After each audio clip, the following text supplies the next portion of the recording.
Anyway ఇంకొక question sir, మరి మత కుల రాజకీయాలు తెలంగాణలో మంచిగా జరుగుతున్నాయని వింటున్న ఈ తరుణంలో ఒక అగ్ర కులానికి సంబంధించిన వ్యక్తిగా మీరు బీఎస్పీ తరపు నుంచి అసలు ఎలా పోటీ చేస్తారు? ఇది నాకు ఆశ్చర్యకరంగా ఉంది. అసలు మీ క్యాస్ట్ ఏంటో మా సిటిజన్ ప్రేక్షకులకి చెప్పండి, అసలు మీ మోటో ఏంటో కూడా చెప్పండి. నేను చెప్తా మేడం, ఎందుకంటే ఇది చాలా మంది చైతన్యం నేను చెప్తా, మీకు క్లియర్ గా చెప్తా. నేను చిన్నప్పటి నుంచి నేను ఆర్య సమాజ్ వేదిక విద్యాలయం స్కూల్లో చదివిన, సీతాఫల్ మండి. మాకు స్కూల్లో పోతే దేవుడు నిరాకారి అనేటోళ్ళు, మేము యజ్ఞం చేసేటోళ్ళం, ఇంటికి వస్తే దేవుడు అనేటోళ్ళు, మా ఇంట్లో పూజలు అనేటోళ్ళు. కన్ఫ్యూజన్లో ఉండే చిన్నప్పుడు అంతే. అయినా కానీ సరే అని మాకు మా స్కూల్లో కూడా కులం అనేది నా చిన్నప్పటి స్నేహితుడు, నా బెంచ్ మేట్ సహదేవ్ అని, 40 ఏళ్ళ తర్వాత నాకు వాడి క్యాస్ట్ తెలుసుకున్నా మొన్న. 40 ఏళ్ళ తర్వాత అంటే మా దగ్గర స్కూల్లో కానీ క్యాస్ట్ ఎప్పుడు రాలేదు. మేము డిగ్రీ ఇంటర్మీడియట్లో కూడా క్యాస్ట్ మాకంత తెలియదు, ఎందుకంటే సిటీ పిల్లలకి మాకంత క్యాస్ట్ తోటి ఉండదండి. మా government school, government junior college Secunderabad ప్రెసిడెంట్గా పోటీ చేశాను, అక్కడ మాకు తెలియదు. నేను డిగ్రీ నిజాం కాలేజ్లో చేశాను, అక్కడైతే అసలు క్యాస్ట్ అనేది ఉండదు. నమస్తే బాయ్ నమస్తే బాయ్ అనుకుంటే అందరు కలుస్తారు, ఒక బ్రదర్లీ రిలేషన్లో. అంటే మాకు క్యాస్ట్ అనేది ఉండదు నిజాం కాలేజ్లో కూడా. నేను క్యాంపస్కి ఎంటర్ అయినప్పుడు నాకు అంటే క్యాంపస్కి ఎంటర్ కావాలంటే ఎంట్రన్స్ రాయాలి. మేము సైకాలజీ డిపార్ట్మెంట్లో 10 సీట్లు ఉన్నాయి ఓపెన్లో. అప్పుడు తెలిసింది నాకు, అరే ఈ రిజర్వేషన్ ఉంటే మీరు రిజర్వేషన్ లేదా మీరు ఫస్ట్ టాప్ 10లో రావాలి, 20 సీట్సే ఉంటాయి. అయితే సైకాలజీ డిపార్ట్మెంట్లో జెంట్స్ ఎవరు ఉండరు, అంతా లేడీసే ఉంటారు. ఎందుకంటే ఉమెన్స్ కాలేజ్ అప్పట్లో Koti women's college, Saint Francis college, Saint Ann's కాలేజ్లో ఉండేది సైకాలజీ. వీళ్ళందరూ లేడీసే టాప్ చేస్తారు, వాళ్ళే ఎక్కువ చదువుతారు. మా బాయ్స్ ఎవరు నిజాం కాలేజ్ నుంచి ఎంటర్ అయ్యేది కాదు. ఫస్ట్ టైం మేము 4 స్టూడెంట్స్ నిజాం కాలేజ్ నుంచి సైకాలజీ డిపార్ట్మెంట్ ఎంటర్ అయ్యాం.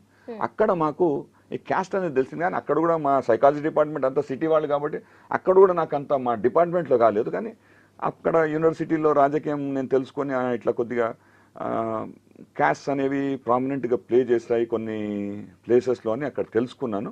బట్ నా ఫ్రెండ్షిప్లో మా దానిలో నేను దుబాయ్ పోయాను. నేను సెంట్రల్ గవర్నమెంట్, మా ఫాదర్ నేషనల్ ఇన్స్టిట్యూట్ ఆఫ్ న్యూట్రిషన్లో ఆయన సీనియర్ లైబ్రేరియన్గా ఉండే సైంటిస్ట్, ఈ కేటగిరీ రిటైర్ అయ్యారు. సో మా దగ్గర కూడా అంత తమిళియన్స్, క్రిస్టియన్స్, ముస్లిమ్స్, మళ్ళీ బెంగాలీస్, ఆల్ మలయాళీస్.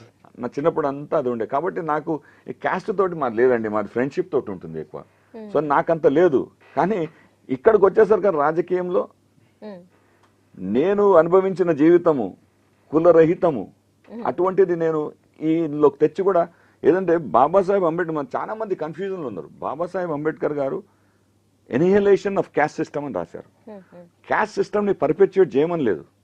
ఈ అందరికీ సమానత్వం రావాలి అంటే నేను only by birth I'm a Brahmin, but as a deed I'm everything. I'm a Muslim, I'm a Christian, I'm a Hindu, I'm a Sikh, everything. నాకు అందరు ఫ్రెండ్స్ ఉన్నారు, నేను అందరితో పోతాను, అన్ని పండుగలు చేసుకుంటాను. చాలా మంది నన్ను ముస్లిం అనుకుంటారు, చాలా మంది క్రిస్టియన్ అనుకుంటారు, నేను ఢిల్లీలో కానీ ఎక్కడ కానీ. సో క్యాస్ట్ అనేది ఉంది. ఈ రాజకీయంగా వాళ్ళకి అనగబడిన వర్గాలకి, క్యాస్ట్లకి, వాళ్ళకి మనము సహాయం చేయాలి, వాళ్ళని కూడా పైకి తీసుకురావాలనే ధ్యేయం తప్పితే నాకు క్యాస్ట్తో పెద్ద డిఫరెన్స్ రాదు. ఎందుకంటే ఇంకోటి మేడం, మీకు ఇంకో చాలా విచిత్రం, నేను అడ్వకేట్ని, మా అడ్వకేట్ కమ్యూనిటీలో కూడా ఒక్కసారి నల్లకోట వేస్తే మా దగ్గర క్యాస్ట్ కానీ రిలీజన్ కానీ ఎటువంటిది ఉందండి. మా ఫ్రెండ్స్గా మా బేవాబాదాలు అస్సలు ఉండవు మా అడ్వకేట్ కమ్యూనిటీలో.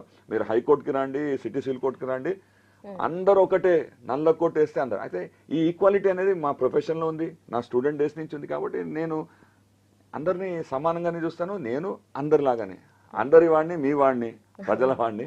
ప్రజల కోసం ఈరోజు నేను కమిట్మెంట్ తీసుకున్నాను. సోషల్ సర్వీస్ నేను చేద్దాం అనుకున్నాను. నేను బ్యాచిలర్ కూడా, మీరు అడగలేదు క్వశ్చన్. కాబట్టి నాకు పెద్దగా నాకేదో సెల్ఫిష్ మోటివ్స్ అంటూ ఏం లేవు. డెఫినెట్గా దెర్ ఇస్ దాన్ని ఏమంటారు, దాన్ని కొద్దిగా ఉంటుంది. అది ఏదో లైమ్ లైట్కి వస్తున్నాము, కొద్దిగా పేరు తెచ్చుకుందాం అనేది ఒక బేసిక్ హ్యూమన్ టెండెన్సీ. ఎవరు కానీ మనిషికి కాదు మేడం, ఎవరు కానీ చేసేది ఎందుకు, ఏదో ఇంత అప్రిసియేషన్, ఏదో ఇంత గుడ్ విల్ కోసము, అరే నేను కూడా చేస్తున్నాను, నన్ను కూడా గుర్తింపు కోసం చేస్తారు. అది మొన్నటిదాకుండే. కానీ నేను స్టడీ చేస్తున్నాను. డెఫినెట్గా నా లైఫ్ ఓన్లీ సర్వీస్కే డెడికేట్ అవుతుంది. దానికి కొన్ని ప్రిన్సిపల్స్ ఉన్నాయి. I'm student of philosophy also, psychology also. నేను అనుకున్నాను, నాకు వచ్చింది మీకు రావాలి, మీకు వచ్చింది వాళ్ళకి రావాలి, అందరికీ అన్ని ఫెసిలిటీస్ ఉండాలనేది ఒక మంచి కాన్సెప్ట్, సర్వే జన హిత సర్వే జన సుఖ. ఇది నాకు కరెక్ట్ గా మా బేంజీ మా బహుజన్ సమాజ్ పార్టీ కాన్సెప్ట్స్ కి నేను ఆల్రెడీ విలీనమై ఉన్నాను. ఓకే. సో నాకు చాలా ఈజీగా ఉంది నా కమ్యూనికేషన్ కూడా. అయితే ఈ హైదరాబాద్ లో ఏదో బాణాలు వేస్తున్నారు పొలిటీషియన్స్. సతీష్ బాణము రామబాణం మేడం, ఈ కృష్ణ, నా పేరు కృష్ణ, నేను వేసేది ప్రేమ బాణం, రామబాణం కాదు. ఎందుకంటే ఇది ద్వాపర యుగం కాదు, ఇది త్రేతాయుగం కాదు, ఇది కలియుగము. రాముడు ఉన్నాడు, అందరికి ఉన్నాడు, మేము రాము భక్తులమే, మేము కృష్ణ భక్తులమే. కానీ బాణాలు వేసి ప్యార్ కి భాష బోలు, ప్రేమ్ కి భాష బోలు. బాణాలు వేసుకుంటారా? బాణాలు ఎందుకు వేస్తారు అండి?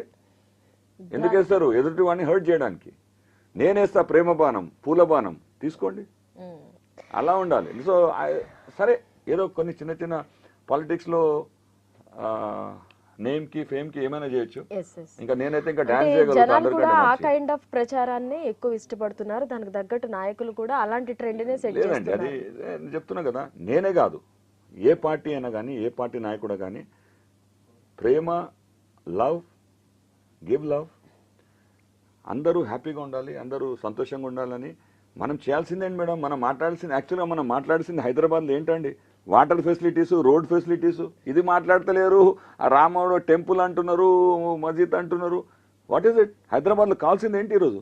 మంచి facilities, transport facilities, metro facilities, traffic jams కాకుండా, పాట్ హోల్స్ రోడ్ల మీద లొంతలు లేకుండా, యాక్సిడెంట్ రహితంగా, మనకు కావాల్సిన నీట్నెస్, క్లీన్లీనెస్, చెత్త